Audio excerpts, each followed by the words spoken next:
Hey guys, this is your girl Lira, and you're listening to Self Reflection Podcast. Thank you guys for joining me on another episode of Self Reflection Podcast.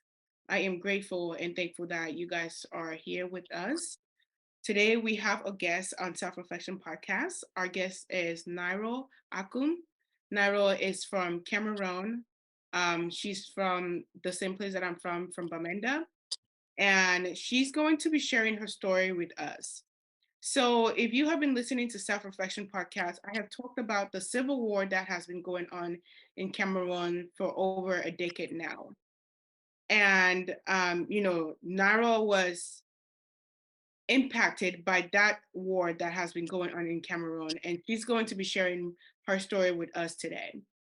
So, help me welcome Naro. Hi, Naro. Thank you for being here. Hi. Thank you I too for having me. We have been trying to have this interview for a long time. We keep going back and forward. The time hasn't been really right, but I think everything happens for a reason, and I think now it's the perfect time for us to have this conversation. And I'm grateful that you are here. Thank you so much for being so willing to want to share your story, because I truly believe that your story is going to touch someone else that has been impacted by what is going on in Cameroon, or someone else that is also struggling with war somewhere else around the world. So thank you for being here. Okay. Thank you for having me too. You're welcome. So, do you want to give us a little background of where you come from and who you are? Okay. My name is Naronet Akum. I'm 25 years and I'm from Cameroon, precisely from Batibo. And presently I'm in Cyprus. Where's Miss Cyprus? I'm in Cyprus. It's just Cyprus. Cyprus is Middle East country. Okay. And Yeah. how come you are in Cyprus? I know a little bit more than our listeners do. So do you want to give a little bit of background story of why you're in Cyprus? Mm, why I'm here are so many reasons. One of them is someone told me if I come here, I'm going to get a lot of support, which is a very wrong impression. That if I come with my situation, they're going to help me medically, maybe also for the prosthesis I'm looking for, they can help me. And secondly, I will get a better life, better than in Cameroon. Hmm. Yeah. Yeah. And what has your experience be? You said that was not a good impression. What has your experience be over there? Yeah, because medically they give free medication, free medical assistance. But when you go to the hospital and you try to tell them this is what is happening to me, they don't really care. They don't really try to, like, for some time now, I think for a year now, I've been complaining to them that I have bullets in my head and it's really been disturbing me. Like every blessed day of my life, I have headaches. Sometimes I'm unable to even wake up from bed. But when I go, they keep giving me this one medication which doesn't even work. Yeah. I even went up to doing a scan, a CT scan for my hair, which even shows them that I have bullets in my head. But there's nothing they did. They keep giving me that same medication. Yeah. I'm Yeah. So whenever you go to the hospital, and I don't know if it's only for me, but most time I go to the hospital, I give a complaint. They will give me a medication, and sometimes they even do it that running even a test on you. yeah, I'm sorry to hear that. It's You know, okay. yeah. Um,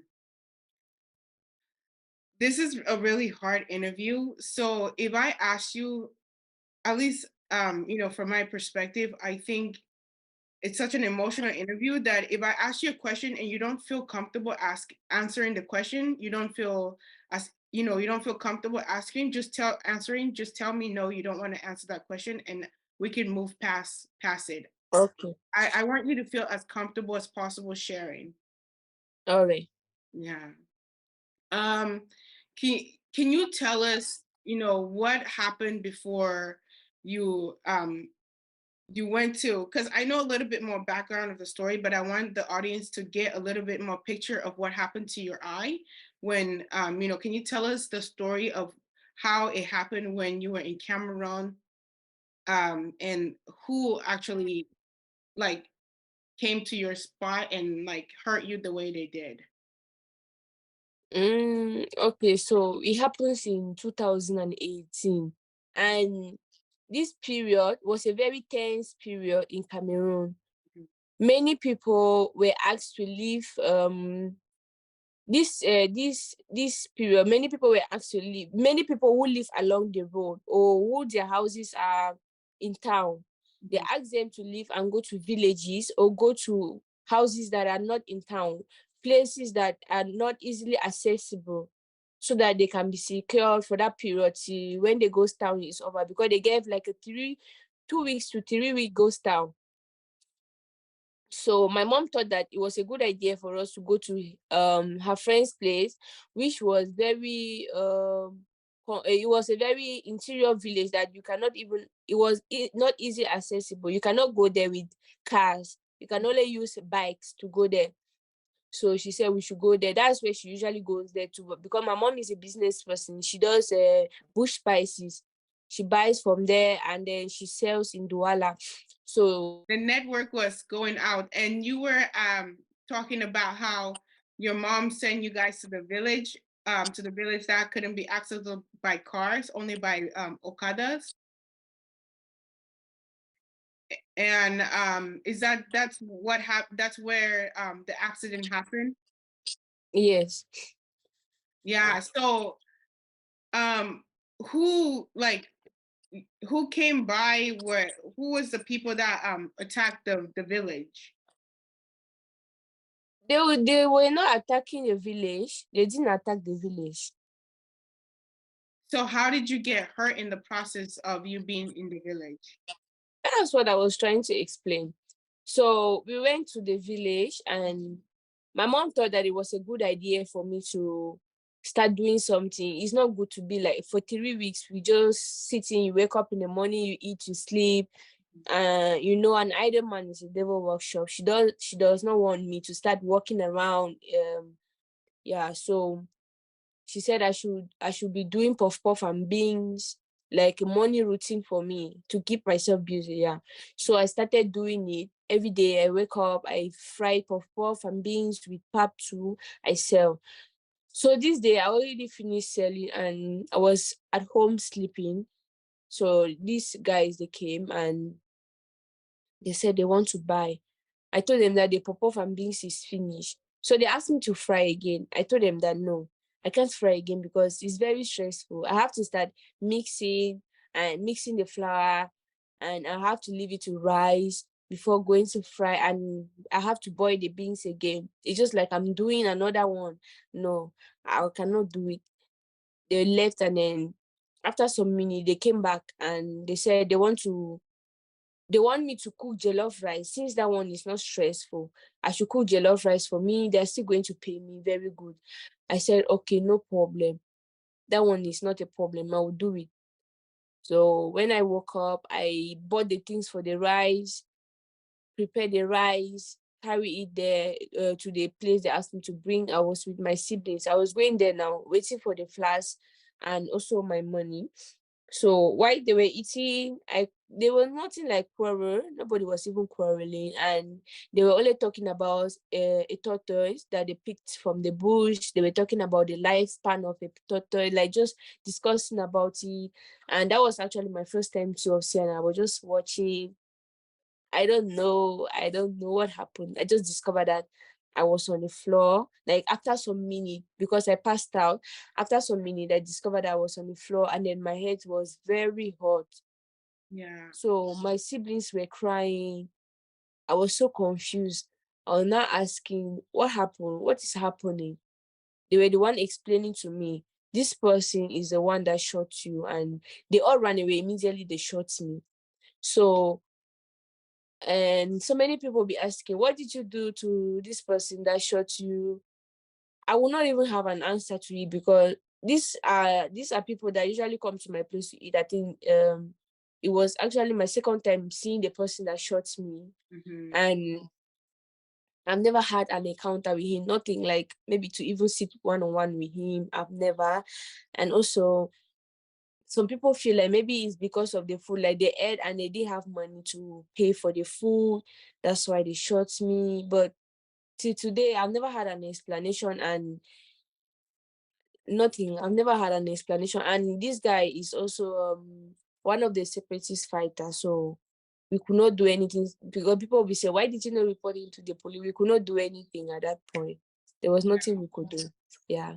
Yeah. So the guy that shot you was part of the Ambazonian Mhm. fighting group. Yeah. And I am so sorry that all of this happened to you because you don't deserve this. Nobody deserved to be hurt in this way. And after they asked you to cook for them and you did and they ate and didn't pay you, no one deserved to be treated that way. And I'm sorry for that.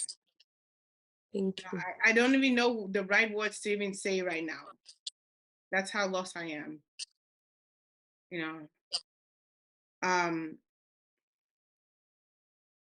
I'm a little bit sorry. I'm a little bit like I'm shaking for you. You know, um, because it's a really like it's a sad moment to see that like our country is still fighting this civil war after 10 years.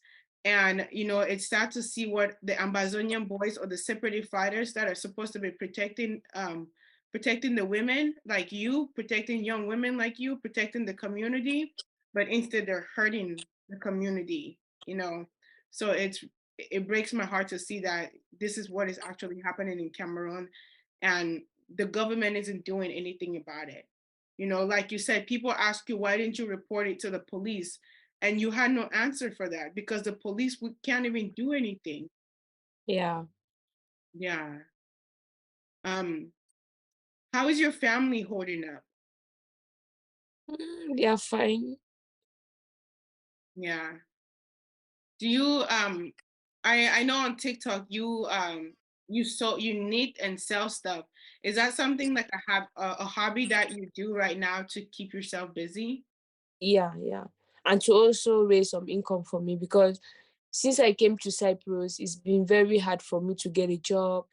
I applied online, they will accept, I go for interview, and then when they just realize that this is how I look like, they'll be like, no, we cannot take you. We're so sorry. So I had that so many times and I was so frustrated and I had to try to think of something that I could be doing because I couldn't live here without doing something. Yeah. So I had to really try, and that's what I came up with. Your courage, your strength is so admirable because you have this like strength that it just keeps going. You just keep going and you keep going, and it's so admirable.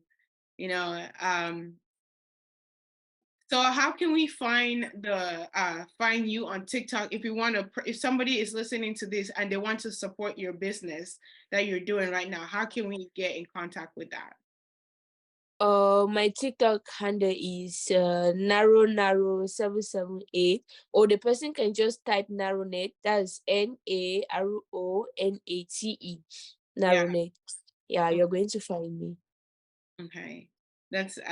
And I'm really proud of you that you're doing something like that too, because you're using the skills that God blessed you with to also support other people, because I'm sure people love what you do. Yeah. Yeah. And I know on TikTok, you're always on TikTok sharing messages and positive messages, encouraging other people.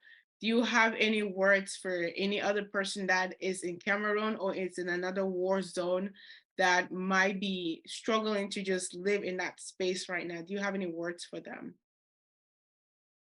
The only thing is we need to trust in God, and there's nothing we can do. We can only keep crying to God, because if we keep talking about the government is they're not going to change. We just need to talk to God to touch the heart of the elders so that they can find a solution to what is happening. And also we need to always be um caution. Like don't always go around people. If you're not safe around these people, don't go around them. Because for me, I believe that I was actually a little bit skeptical about these guys, Mhm. because they came the first time, I said no. They went and came again, and I was like, but why are you people coming only to me? At some point, I said, oh, maybe they like my food. That's why they're coming to me. And I said, okay, let me do it. But my instincts were really telling me not to do it. But just the fact that I wanted the money and I wanted to keep myself busy too, I had to do it. So sometimes you like, it's okay, it's fine to listen to your instinct. Don't always disobey them. Sometimes they are passing a very good message to you, and you don't just know what, if you take to your instincts, they're going to save you. Mhm. Yeah. Yeah. Thank you for that message. I think that's such a powerful message as well. I see so much light in you. What keeps you going? What is the foil in you that just keeps that fire in you? Mm, First is my family, and second is the fact that I don't know tomorrow. I may keep going, going, going. It may be a rough part, and then tomorrow I be a very big and successful woman. I've gone far to even think of ever giving up. Yes. Yeah. Oh, that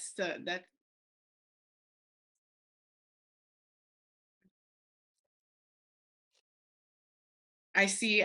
You're definitely going to be a successful woman. Don't give up. Like you said, you've gone too far to give up on yourself. Um, and I could see your strength in you. You know, um, this is such a hard interview to have. Because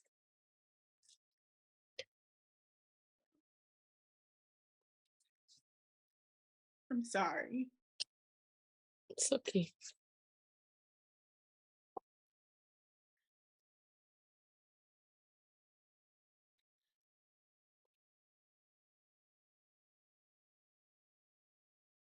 What do you see your future down the road? Do you see future for yourself? Mm, I don't know. I don't really know how to put it, but I believe that with time, I'm having plans too for myself. Really thinking big. Yeah. With time, I will achieve the dreams I'm having, especially for me to have a beauty salon. I've always admired to have a beauty salon, and I believe that with time, when I have money, and I'll open a big salon for myself. Despite where it's going to be, I don't know if it's wherever I will open it. I just know that I'm going to open it, and it will be a very big one. Amen. Oh, amen. Yes. Amen. Do you have a supportive group? Usually when people, um, when you're going through a challenging time like this, it's so important to have like people that are around you, supporting you and supporting that dream, that big dream of yours. Do you have people that you can lean on at this time? Because you're out Yeah. of because you're out I of have Cameroon and your family, most of your family is still in Cameroon. not like a group, but I have some persons that if I need support, if I need to talk to anyone, I can call them and talk to. Yeah. And also Mhm. professionally, have you seen a professional person to No, no. is that something that is available? Yeah, it is. But I don't just want to, like a psychologist. I've booked appointment for me for psychologist before, but just the problem of this Cyprus, I don't really like going there because I know they are not going to give me any solution. I don't know why, but I just have a very bad impression about their mm, medical staffs. Yeah. Yeah, that's understandable. That's understandable. Mm. Um, you know, when it comes down to like relationship, I know this is a tough situation, but also we have to find some life in here. So when it comes down to relationship, my girl, are you dating anyone? Presently, no, but I used to date before. In Yeah. 2019, I had a boyfriend and we separated in 2021. Okay, okay. So you're single and you're ready to mingle, right? Yeah. Yeah, yeah. Um, this is such a challenging interview for me because I think it's sad. It's hard because it's like watching you have so much strength and then knowing that like the system, the political system, the government system, the separatist fighters that are supposed to be taking care of you and taking care of the community are not doing so, but moreover they're hurting more and more people. It's sad because it's like what is our system doing, what is our government system doing, to support people that are going through this type of challenge. So and again it's like, how long do we cry for our government system to help us, to help the regular people? How long should we keep crying for the leaders in our countries to see that we're going through so much pain on the inside, and in our communities? It's I don't know. Only God has that answer. yeah. I really like your attitude. You have such a free attitude that it's uplifting, it's empowering, because it's like, yes, so much have happened to you, but you still have so much hope in you. And I feel like a lot of people that would have gone through what you have gone through, or a lot of people that go through like similar situation, they don't have that like forgiving soul in them, and you just have this energy that I keep getting from you. It's like, where do you get that energy from? Where is it coming from? It feels so free. I don't know. Maybe it's just, they say character is something that is not hidden. Maybe it's something within me and I just can't hide it. Yeah, yeah, no, it's beautiful. It's such a beautiful thing to have, you know. Thank you. Yeah. um do you have any other words to share with our community today, people that might have been, also I want to ask you, when it comes down to your mental health, before we get to you having your final words to share, when it comes down to your mental health, I know you mentioned that you get headaches. Do you also struggle with other mental health like challenges, and how do you deal with that?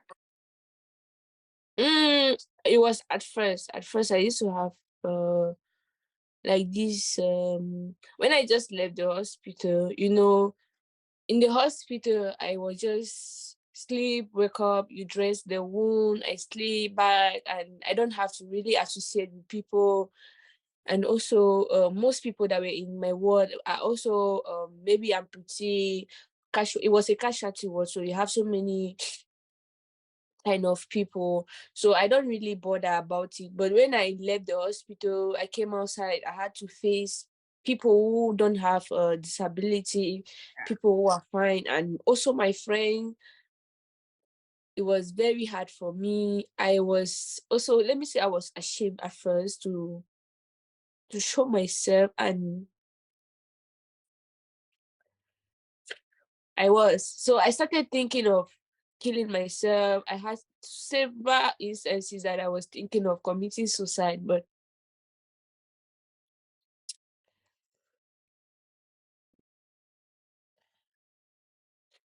thank God I didn't do it. But I've overcome it. I've overcome it. I don't have those thought again. Let me not say fine, but I'm better. Yeah. Yeah. And how did you push yourself to overcome those like suicidal thoughts and the shame that you had when you came out of the hospital? One thing I realized is that was me, and there was nothing I could do. No matter how I keep being ashamed, there was nothing I could really do about it. And I needed to embrace the new me, before people could embrace me. So I had to summon that courage and try to be strong. So the first thing for me to do was to accept myself, to accept who I am, Mhm. to face the war and to love myself. Because if you don't love yourself, if you don't accept yourself, it's very hard for other people to do that for you. Yeah. Yeah. And you are beautiful, and so beautiful. And the fact that you can overcome something so traumatic and find that love within yourself, the way you love yourself, to find that love within yourself, it's admirable. It's admirable to see that despite all that you have gone through, you know you accept yourself for who you are. That's one of the things you said. You had to accept yourself, and that was so powerful, when it came down to everything. And I love, like I said, I love your courage, I love your strength. You just have this like desire that comes through. You have this fire in you that comes through, that you're unstoppable with whatever you really put your mind to. And I hope, and I really hope that you keep believing in yourself. You keep trusting yourself. You keep loving yourself. And you keep telling yourself every single day that you're beautiful, because you are. I truly mean that. You are. Thank you. You know, any words of encouragement that you have for our listeners today? Mm,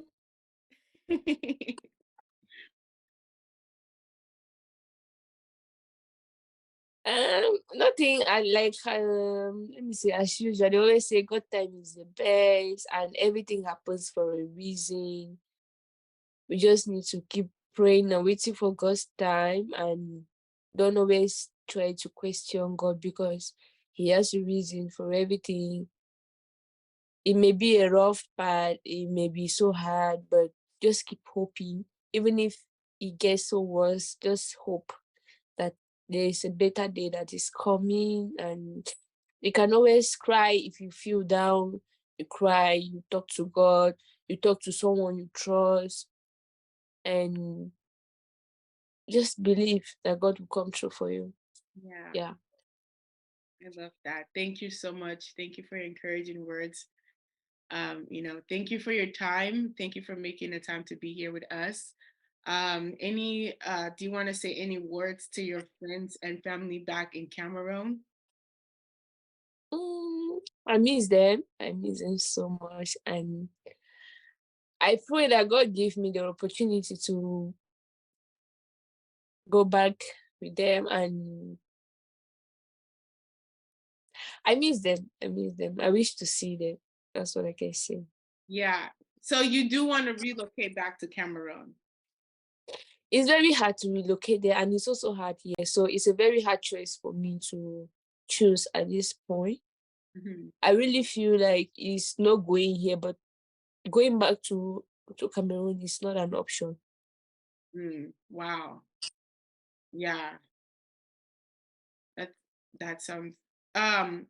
So what was it like living in the war zone, the fighting zone? What was it like?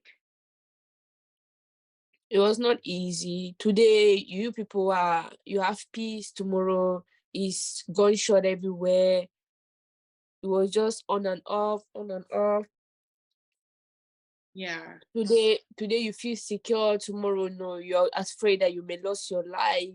You wake up in the morning, you want to go to school. You meet, you are in the middle of shooting. So it was just so hell, like hellfire on earth. It's not easy back there. It's not. Yeah. And what would you tell people that are in Cameroon right now, that are actually living in that environment where there's gun shooting, got also people all around the world that are in war zones that have to find a way to be safe, what would you tell them right now? You need to be very careful, um, and also pray for God's protection, because no matter how careful you are, if God is not on your side protecting you, you can always get into trouble. So they need to always pray for God's protection and also be careful. Yeah, they need to be careful. And when he's shooting, I learned, I don't even know if it's true, because they say when they are shooting, you always need to lie down. I Mm-hmm. don't know how. Yeah, they said if you hear gunshots and so on, wherever you are, you need to lie down for you to be safe. Mm-hmm. Yeah, thank you for your advice. It was great having you on our podcast. I hope you get to come back soon. In maybe a year or two, we're gonna have you come back and see where you are. Maybe your business is going to be up and running. Your salon that you want to have. You know. Right. Thank you again so much for joining us on Self Reflection Podcast. Again, if you want to share your social media one more time with us, so that if we want to follow you on social media, we can. Okay, my all social media, you can just type my name, Naronet, Facebook, Instagram, and TikTok is Naronet, Naronate. If you just type it, you're going to see my account. Yeah. Thank you Yeah, again. Naronet. Yeah, You're thank you welcome. again for sharing. And thank you guys so much for listening to Self Reflection Podcast today. Today was a little bit different of a podcast that we usually have, because it was a little bit emotional for both of us, especially for Nara and Ed. So I'm really grateful that you guys are here.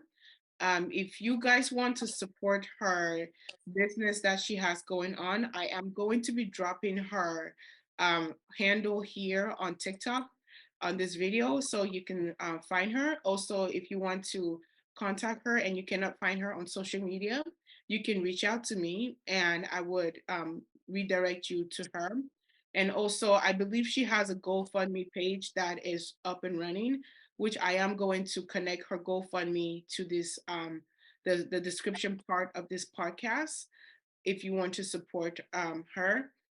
Um, thank you guys again for listening to Self Reflection Podcast. If this is your first time coming across this podcast, you can find it on any platform you get your podcast from. Um, please don't forget to hit that subscription button as well.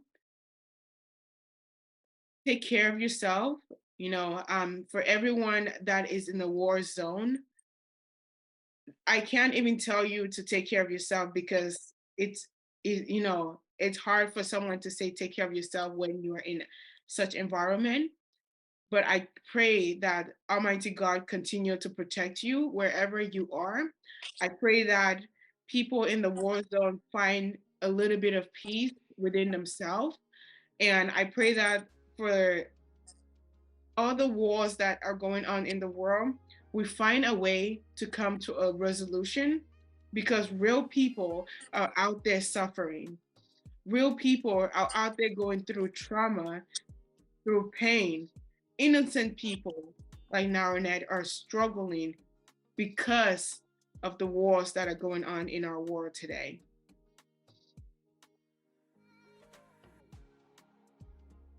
Everyone, take care of yourself, love yourself, be kind, and be gentle with yourself. Until next time, you're listening to Self Reflection Podcast. And this is your girl, Lyra.